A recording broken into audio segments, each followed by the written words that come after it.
اور اب آپ رخصت آخر کے موقع پر تشریف لے جا رہے ہیں. اب آپ کی بہن کا جہاد شروع ہونے جا رہا ہے, آپ کی بہن کی جنگ شروع ہونے جا رہی ہے. ذرا دنیا سے رخصت ہونے سے پہلے اپنی بہن کے اس لشکر پر ایک نگاہ ڈال لیجئے جس لشکر کو لے کر آپ کی بہن نے دنیا کے سب سے بڑی طاقت کو نابود کرنا ہے, دنیا کی سب سے بڑی قوت کو شکست دینی ہے. اس لیے حسین گئے. امام حسین کے ایک ایک ساتھی کا جہاد فہم بشر سے مابرا ہے, لیکن سب کے جہاد کو جمع کیا جائے تو ثانیہ زہرا کی ایک سپاہیہ کے جہاد کے برابر نہیں ہو سکتا. مشکل ترین جہاد جہاں صدیاں سمٹ کر لمحوں میں گزر رہی تھی, ایک ایک لمحہ قیامت کا تھا. واقعاً یہ فوج, یہ سپاہ اور اس سپاہ کی ایک سپاہیہ کا بس 2 جملے عرض کروں. پوری روایت آج نہیں پڑھوں گا, کوشش کروں گا کل مکمل کر دوں. جناب ثانیہ زہرا کے لشکر کی سب سے چھوٹی سپاہیہ 3-3.5 سال سے جن سے متعلق مقتل نگاروں نے یہ جملے لکھے, یہ گفتگو کی کہ کربلا میں سب سے زیادہ مسائل کس پر آئے, تو یہ جملہ لکھا جو پہلے شہید ہوئے ان کی مصیبت نسبتاً کم ہے, جو بعد میں شہید ہوئے ان کی مصیبت زیادہ ہے.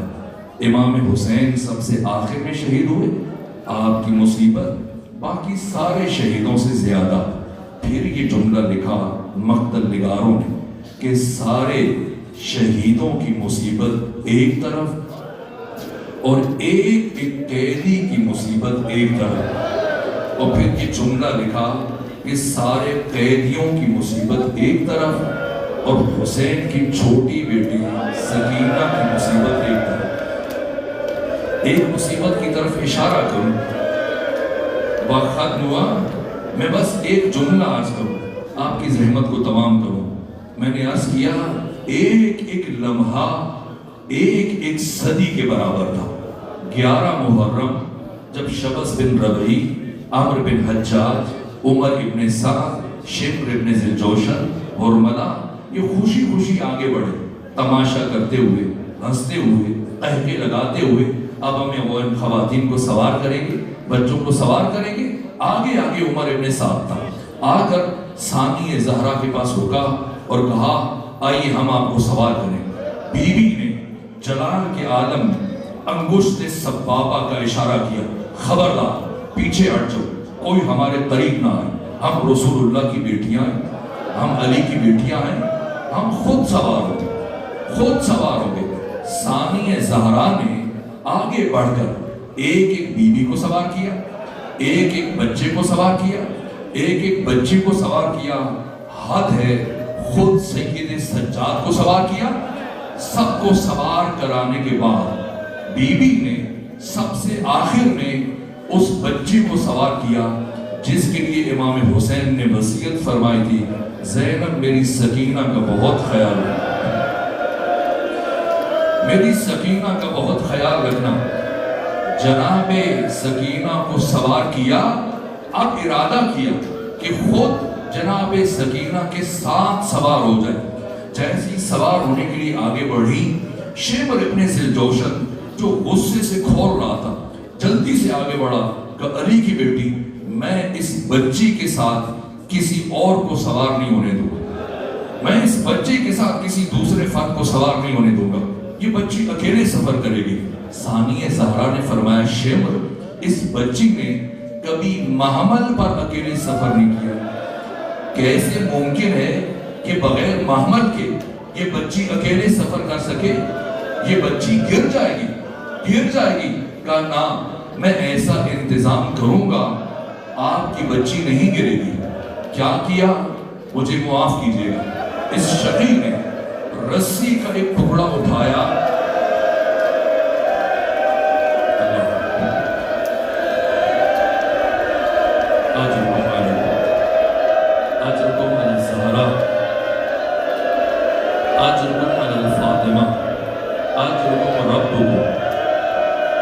اس نے رسی کا